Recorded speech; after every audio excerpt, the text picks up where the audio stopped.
ನಮಸ್ಕಾರ, ನಮ್ಮ all in Kannada ಚಾನೆಲ್ಗೆ ಸುಸ್ವಾಗತ. ನೀವು ಇತ್ತೀಚೆಗೆ ದಿನವೆಲ್ಲ ಫೋನ್, ಟಿವಿ ಅಥವಾ ಕಂಪ್ಯೂಟರ್ ಮುಂದೆ ಕಳೆಯುತ್ತೀರಾ? ನಿರಂತರ ಡಿಜಿಟಲ್ ಪ್ರೇರಣೆಯಿಂದ ತೊಂದರೆ ಅನುಭವಿಸುತ್ತಿದ್ದೀರಾ? ನೀವು ಈ ಸ್ಥಿತಿಯಿಂದ ಹೊರಬಂದು ನಿಮ್ಮ ಜೀವನದ ನಿಯಂತ್ರಣವನ್ನು ಹಿಂತೆಗೆದುಕೊಳ್ಳಲು ಬಯಸುತ್ತೀರಾ? ಹಾಗಾದರೆ ನೀವು ಸರಿಯಾದ ಸ್ಥಳಕ್ಕೆ ಬಂದಿದ್ದೀರಿ. ಇಂದು ನಾವು ಡೋಪಮೈನ್ ಡಿಟಾಕ್ಸ್ ಬಗ್ಗೆ ಚರ್ಚೆ ಮಾಡಲಿದ್ದೇವೆ. ಡೋಪಮೈನ್ ಏನು? ಡೋಪಮೈನ್ ಡಿಟಾಕ್ಸ್ ಏಕೆ ಮುಖ್ಯ? ಇದು ನಿಮ್ಮ ಜೀವನವನ್ನು ಹೇಗೆ ಬದಲಾಯಿಸಬಹುದು ಎಂಬುದನ್ನು ವಿವರವಾಗಿ ತಿಳಿಯಿರಿ. ವಿಡಿಯೋದ ಕೊನೆಯಲ್ಲಿ ನೀವು ನಿಮ್ಮ ಜೀವನದ ಮೇಲಿನ ಹಿಡಿತವನ್ನು ಮತ್ತೆ ಪಡೆಯುವ ವಿಧಾನಗಳನ್ನು ತಿಳಿದಿರುತ್ತೀರಿ. ಆಗಾಗ ನಮಗೆ ಬೇಕಾದ ಸಂತೋಷವನ್ನು ಒದಗಿಸುವ ಡಿಜಿಟಲ್ ಸಾಧನಗಳು ನಮ್ಮ ಮೆದುಳನ್ನು ಹೇಗೆ ಓವರ್ಲೋಡ್ ಮಾಡುತ್ತವೆ ಎಂಬುದನ್ನು ವಿವರಿಸುತ್ತೇವೆ. ಹಾಗಿದ್ದರೆ ಶುರು ಮಾಡೋಣ. ಇಂದಿನ ವೇಗದ, ತಂತ್ರಜ್ಞಾನ ಚಾಲಿತ ಜಗತ್ತಿನಲ್ಲಿ ನಾವು ನಮ್ಮ ಮೆದುಳಿನ ಬಹುಮಾನ ವ್ಯವಸ್ಥೆಯನ್ನು ಪ್ರೇರೇಪಿಸುವ ಉತ್ಸಾಹಕರಿಗೆ ನಿರಂತರವಾಗಿ ಬಾಧಿತಗೊಳ್ಳುತ್ತೇವೆ. ಈ ನಿರಂತರ ಪ್ರೇರೇಪಣೆ ಡೋಪಮೈನ್ ಅನ್ನು ಬಿಡುಗಡೆ ಮಾಡುತ್ತದೆ. ಇದು ಆನಂದ ಮತ್ತು ಪ್ರೇರಣೆಗೆ ಹೊಣೆಗಾರಿರುವ ನ್ಯೂರೋ ಟ್ರಾನ್ಸ್ಮಿಟರ್ ಆಗಿದೆ. ಆದರೆ ನಮ್ಮ ಮೆದುಳು ಡೋಪಮೈನ್ನೊಂದಿಗೆ ತುಂಬಿಬಿಟ್ಟಾಗ ಏನಾಗುತ್ತದೆ? ಡೋಪಮೈನ್ ಡಿಟಾಕ್ಸ್ ಪ್ರಕ್ರಿಯೆಯು ವ್ಯಕ್ತಿಗಳು ತಮ್ಮ ಮೆದುಳಿನ ಬಹುಮಾನ ವ್ಯವಸ್ಥೆಯನ್ನು ಅತಿ ಪ್ರೇರೇಪಿಸುವ ಚಟುವಟಿಕೆಗಳಿಂದ ದೂರ ಉಳಿಯುವಾಗ ನಡೆಯುತ್ತದೆ.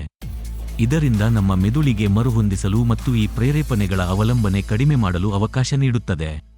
ಆದರೆ ಇದು ನ್ಯೂರೋಲಾಜಿಕಲ್ ಮಟ್ಟದಲ್ಲಿ ಹೇಗೆ ಕಾರ್ಯನಿರ್ವಹಿಸುತ್ತದೆ? ಡೋಪಮೈನ್ ಡಿಟಾಕ್ಸ್ ಎಂದರೆ ಆನಂದವನ್ನು ಸಂಪೂರ್ಣವಾಗಿ ದೂರ ಮಾಡುವುದು ಅಲ್ಲ.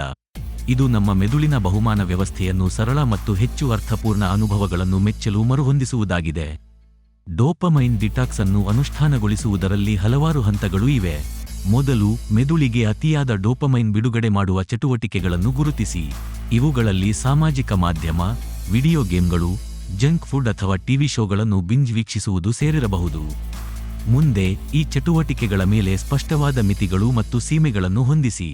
ಉದಾಹರಣೆಗೆ, ಸಾಮಾಜಿಕ ಮಾಧ್ಯಮ ಬಳಕೆಯನ್ನು ಪ್ರತಿದಿನ 30 ನಿಮಿಷಗಳಿಗೆ ಮಿತಿಗೊಳಿಸಿ ಅಥವಾ ನಿಮ್ಮ ಫೋನ್ ಪರಿಶೀಲಿಸಲು ನಿರ್ದಿಷ್ಟ ಸಮಯವನ್ನು ನೇಮಿಸಿ.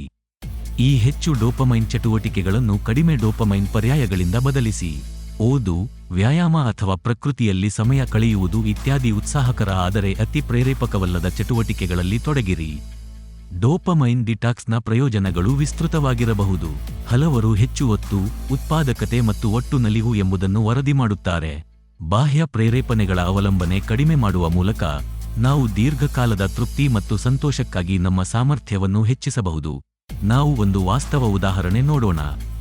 32 ವರ್ಷದ ಸಾಫ್ಟ್ವೇರ್ ಎಂಜಿನಿಯರ್ ಜಾನ್ ಅನ್ನು ಭೇಟಿ ಮಾಡಿ, ಅವನು ತನ್ನ ಫೋನ್ ಪರಿಶೀಲನೆ ಮತ್ತು ವಿಡಿಯೋ ಗೇಮ್ಗಳನ್ನು ಆಡಲು ನಿರಂತರ ಅವಶ್ಯಕತೆಯಿಂದ ತತ್ತರಿಸಿದ್ದನು. ಜಾನ್ ಡೋಪಮೈನ್ ಡಿಟಾಕ್ಸ್ ಅನ್ನು ಪ್ರಯತ್ನಿಸಲು ನಿರ್ಧರಿಸಿದನು. ಮೂಲಾಗ ಜಾನ್ ಈ ಚಟುವಟಿಕೆಗಳನ್ನು ಕಡಿಮೆ ಮಾಡುವುದು ಕಷ್ಟಕರವೆನಿಸಿತು.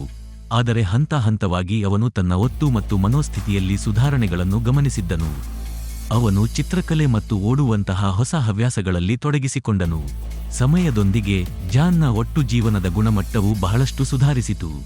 ಜಾನ್ನ ಕಥೆಯು ನಮಗೆ ತೋರಿಸುತ್ತದೆ, ಡೋಪಮೈನ್ ಡಿಟಾಕ್ಸ್ ಸವಾಲುಗಳನ್ನು ಒಡ್ಡಬಹುದು, ಆದರೆ ಪ್ರಯೋಜನಗಳು ಪ್ರಯತ್ನಕ್ಕೆ ಬೆಲೆ ಕಟ್ಟಲು ತುಂಬಾ ಮೌಲ್ಯಯುತವಾಗಿವೆ. ನಮ್ಮ ಡೋಪಮೈನ್ ಮಟ್ಟವನ್ನು ನಿಯಂತ್ರಿಸಲು ನಾವು ಕೈಗೊಂಡರೆ, ನಾವು ಮತ್ತೆ ನಮ್ಮ ಜೀವನದ ನಿಯಂತ್ರಣವನ್ನು ಕೈಗೆತ್ತಿಕೊಳ್ಳಬಹುದು. ಡೋಪಮೈನ್ ಡಿಟಾಕ್ಸ್ ಎಂದರೆ ಕೆಲವೆಲ್ಲ ಚಟುವಟಿಕೆಗಳಿಂದ ದೂರ ಮಾಡುವುದೂ ಅಲ್ಲ. ಇದು ನಮ್ಮ ಜೀವನದ ನಿಯಂತ್ರಣವನ್ನು ಪುನಃ ಪಡೆಯುವುದು. ಇದು ಸಮತೋಲನವನ್ನು ಕಂಡುಹಿಡಿಯುವುದು ಮತ್ತು ನಿಜವಾಗಿಯೂ ನಮಗೆ ಸಂತೋಷವನ್ನು ತರಬಲ್ಲ ಸರಳ, ಅರ್ಥಪೂರ್ಣ ಅನುಭವಗಳನ್ನು ಮೆಚ್ಚುವುದು. ಆದ್ದರಿಂದ ಇಂದೇ ಮೊದಲ ಹೆಜ್ಜೆ ಇಡಿ. ನಿಮ್ಮ ಪ್ರೇರೇಪಣೆಗಳನ್ನು ಗುರುತಿಸಿ, ಸೀಮೆಗಳನ್ನು ಹೊಂದಿಸಿ ಮತ್ತು ಹೊಸ, ಆರೋಗ್ಯಕರ ಹವ್ಯಾಸಗಳನ್ನು ಸ್ವೀಕರಿಸಿ. ಇದರಿಂದ ನಿಮ್ಮ ಮೆದುಳಿನ ಬಹುಮಾನ ವ್ಯವಸ್ಥೆಯನ್ನು ಮರುಹೊಂದಿಸಬಹುದು ಮತ್ತು ನಿಮ್ಮ ಜೀವನದ ನಿಯಂತ್ರಣವನ್ನು ಪುನಃ ಪಡೆಯಬಹುದು.